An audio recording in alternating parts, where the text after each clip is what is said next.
How's it going, everybody? Welcome back to Talking Wolves. Welcome back to the second part of this little mini-series that I've got going on the channel at the moment. We're looking at free agents that Wolves should be taking a look at this summer. Of course, in the last video, I covered defenders. And in this video today, we're going to be looking at midfielders. So that'll be defensive midfielders, central midfielders, attacking midfielders, and of course, wingers as well. This has been quite a difficult one to put together. I think there's such a big amount and large amount of defenders and attackers. And midfielders were a little bit more difficult. So like I said before in the last video, this is going to be very subjective. There's probably going to be players in here that you think are way out of our reach and players that you probably think are nowhere near good enough for Wolves. So do let me know your thoughts in the comment section down below. And as always, be sure to hit the like button and subscribe to the channel. We're going to be kicking off with the first one.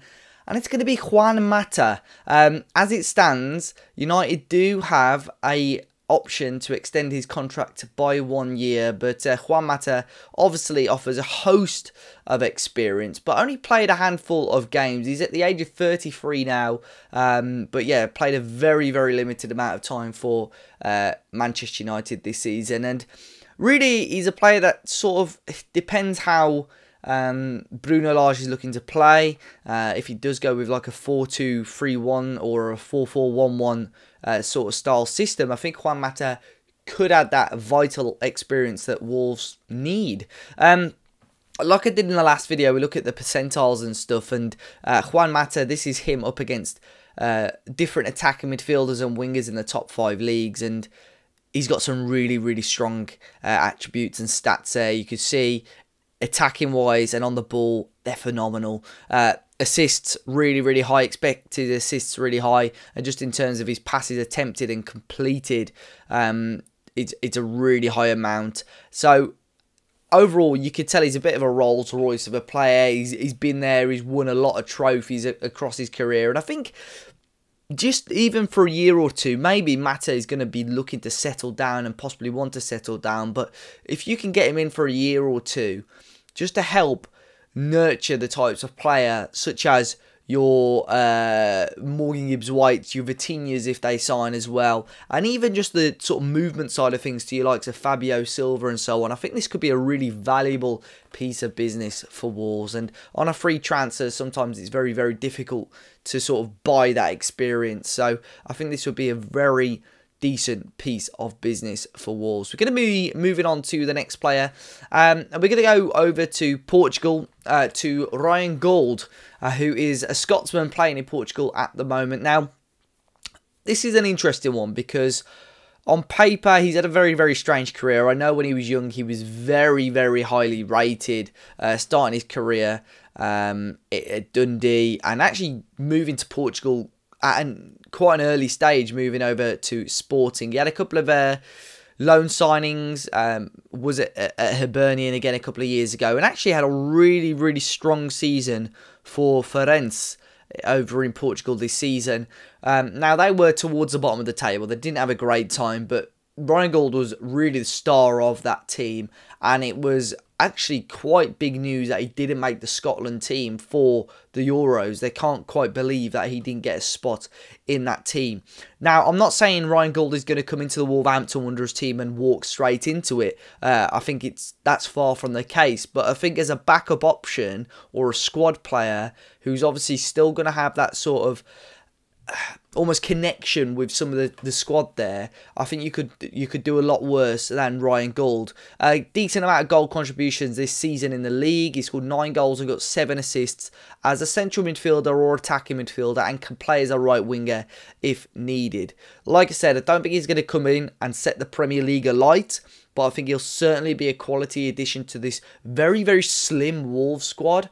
And on a free transfer again, on a very short-term contract maybe, I think you could do a lot worse than this. So Ryan Gould is a player at 25 years of age. He's at that age now where he really does need to make a step up for the good of his own career, and off the back of a strong career in strong season in Portugal, could be a very niche and cute signing, I think, for Wolves. So I'll be keeping an eye on his progress regardless of what happens there. We're going to move over to Turkey now. We're going to be looking at Dorukhan Tokosh, who is currently at Besiktas, and he's going to be leaving the Turkish club on a free transfer this summer. Currently looked at by a couple of Spanish teams and previously wanted by some of the big boys in England. It was reported that Arsenal and Liverpool were looking at him in previous years. Played a large amount of games, or taken part in a large amount of games for Besiktas this season, playing in 31 games as they lifted the Super League title over there. Played a game in the Champions League qualifying, and played a bunch of games as well in the, in the Europa League. He didn't really, he only played a couple of games in European qualifying. But he has played at Euro 2020 for Turkey. We saw him play one game, came on for a very, very small amount of time for Turkey in their pretty disappointing campaign this summer. But again, a player that could play central midfield or defensive midfield. You know, if we're looking at how Bruno Lage plays, and it's said that he's going to be playing with these sort of 2 number 6s and defensive midfielders if he brings his style of play from Benfica to Wolverhampton. I think, again, this is going to be an interesting one. I think it's a type of player, without obviously having a huge amount of knowledge of him, I think it's going to be one of those players that comes into the team as a squad player, but can definitely, with his experience so far at a decent level of football, come in, offer something different, and see where it goes from there. Almost a similar situation to maybe the likes of Leander Dendoncker when he was first signed to Wolves, where, you know, Nuno took a little while to bed him in. I think this could be a similar sort of signing. So that was Dorukhan Tokosh. Now we're going to be moving on to a Brazilian that has been out of contract since around January. It is Alex Teixeira. He's at 31 years of age now, and he has been without a club for a little while now since leaving Jiangsu in China. Again, a player that is very, very highly rated, or has been in the past. Made his name really at Shakhtar Donetsk over in Ukraine, and then got a big move to China for around 27 million. That was to JS Suning. And now, obviously, there's been a bit of a commotion in Chinese football. A lot of bigger players, South Americans and European players, have left there now. And alongside a couple of Brazilians, he has been a free transfer and a free agent since around January. So he can play predominantly as like an attacking midfielder, can play on the left-hand side as well. Obviously, Brazilian, so has got that sort of, can speak Portuguese, you could say, as well. I think the only big, if we look at pros and cons, I think the big disadvantage to this one is that he's probably going to want a fair whack in terms of wage, as I think a lot of these players would anyway. I think the likes of Mata probably would as well. Just in terms of, well, one, he would have been having a large amount of money over in China, and two, some of these players, especially the Brazilians, they know, if they're you're getting them on a free transfer, they know you're not spending any money on them, so they can sort of afford to pay over a larger signing on fee or ask for more money in wages. You've seen that in previous years with Aaron Ramsey on a ridiculous wedge at Juventus. But I think he's got real quality, Alex Teixeira. Can play as a striker as well. I could have easily included him in the next video looking at strikers. But I think he's got that quality and that little bit of flair that Wolves possibly need. And of course, not quite broken into the Brazilian national team as of yet. I think he's had 1 or 2 quarters, but hasn't actually played for the national team. So Alex Teixeira is the penultimate one. And the final one, we're going to stick with Brazilians. And this is a very, very, very, very far-fetched one. I've actually gone with Fernandinho. Now, of course, the video is 5 players Wolves should go for, and we should be going for this one, but it's not necessarily 5 players Wolves can get on a free. And there was one in the last video, in the defenders one, which I think was a little bit of a stretch as well, but I think this one is definitely a bit of a stretch. But Premier League experience, tick. Unbelievable player, tick. And I think Fernandinho at the age of 36 could still absolutely walk in to pretty much every other squad in the Premier League. I think he would need big reassurances about his playtime. And again, like I said in the last video about a certain player, possibly if Conor Cody wasn't to play, give him the right to possibly be that sort of vice-captain. So he's going to be sort of that leader on the pitch for Wolves. Again, his contract is up at the end of the month with Manchester City, but it's said that he's possibly going to be given another opportunity. If he wishes to stay at the club, he can stay for another season.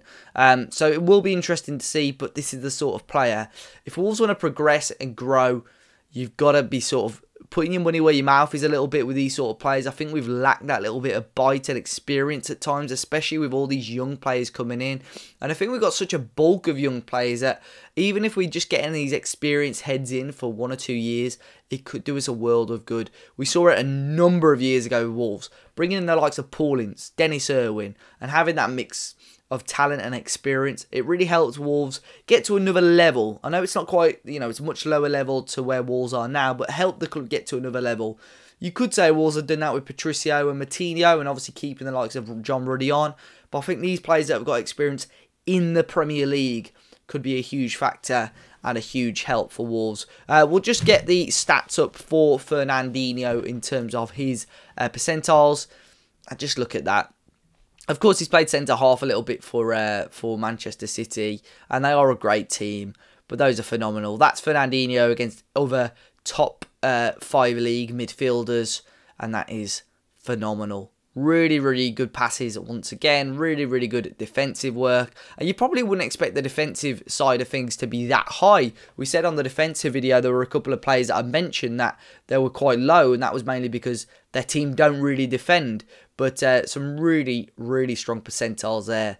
And like I said, this is a real stretch, Fernandinho, but he's on my list. Guys, let me know your thoughts on today's video in the comment section down below. Hopefully the forwards one is going to be quite an intriguing one. I think there's some pretty good forwards out there with previous links to Wolves and some players that I think could add a bit of quality to the team. And let me know your thoughts. If there's any other free agents that you know of that I've missed off this list, be sure to let me know in the comment section down below. Check out the Defenders video if you haven't already. And until next time, I'll see you all very, very soon.